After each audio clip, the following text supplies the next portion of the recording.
Welcome to the Learning Pines YouTube. We hope this video helps. You begin by matching core settings so your animation behaves predictably. Set the project frame rate to the final export rate and make sure your composition resolution is what you'll deliver. Once done, toggle timeline playback quality to full while checking motion. It shows real timing.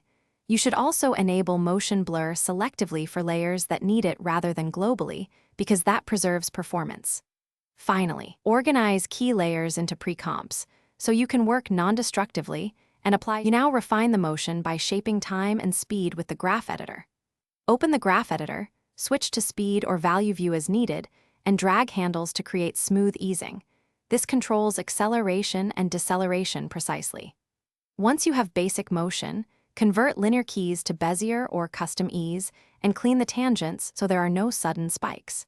Make sure to sample the motion path at multiple frames and nudge handles until arcs feel natural. That avoids jitter during transitions. You finish by polishing and preparing to export. Preview at full speed and then at the exact export frame rate to confirm timing. If you have fast motion, enable subframe sampling or oversampling for transforms so motion doesn't strobe between frames.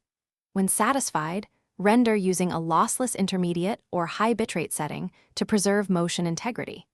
If you see jitter after export, make sure frame blending is disabled unless intentional. Verify your playback software isn't dropping frames, and update GPU drivers before re-rendering.